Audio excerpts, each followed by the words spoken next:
The Pistons are expected to pick up Alec Burks' team option for $10.5 million this summer.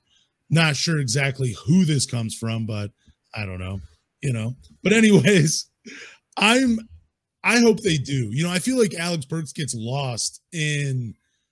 He's been lost in this offseason when we've talked about bringing players back, and I don't know why. It feels like that's a name that we're never mentioning. I feel like fans have always talked about we need guard depth, we need guard depth, we need guard depth. Well, we do still have Alec Burk on this roster, and I hope he comes back.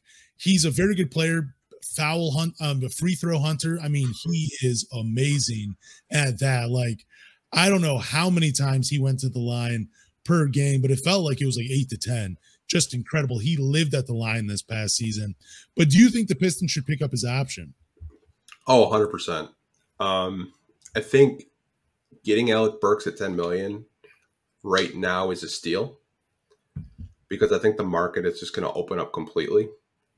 Obviously, they could say no and have more cap space, but like, who are you really signing as a two guard that is equal or better than Alec Burks without overpaying? I think $10 million for him is a good deal. The only thing you really are concerned with him is health and like his foot, if it's going to flare up again, or he's had like a lot of this naggy, like freak injuries throughout his career. Like nothing really serious, but just some of the injuries that he has had throughout his career just kind of sidelined him.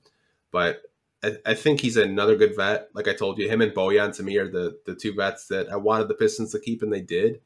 And you can kind of see Jaden Ivey definitely picked up a lot of his foul baiting towards the end of the year. So he's just a vet that I'm happy that they are going to extend him this summer and keep him on the roster going into next season.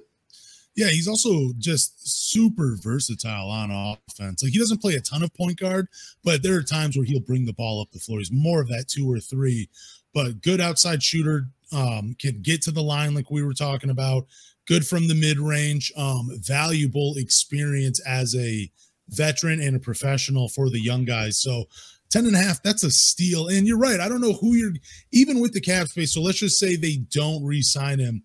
If they don't pick up his option, they'll have $40 million worth of cap space to spend. But I don't see, I've talked about Javon Carter and, there's some guys throwing out other names out there like Dante DiVincenzo, nice players, but I would rather keep Alec Burks. I just feel like we're not talking about enough about Alec Burks and like what he did, what he meant for the Pistons this past season. Probably because it was a losing season, but I just think he gets lost in all of that.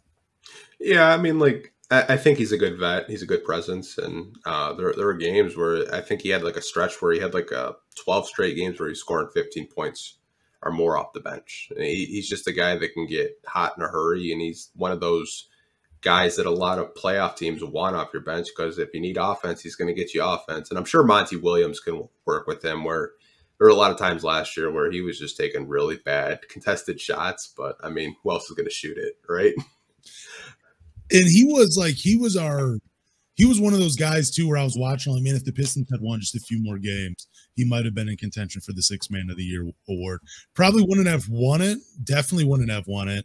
But if they were winning, it would have been more of a conversation because I thought he was one of the better guards to come off the bench in the NBA this season. Very underrated game. Just needs to stay healthy and, play a few more games each season.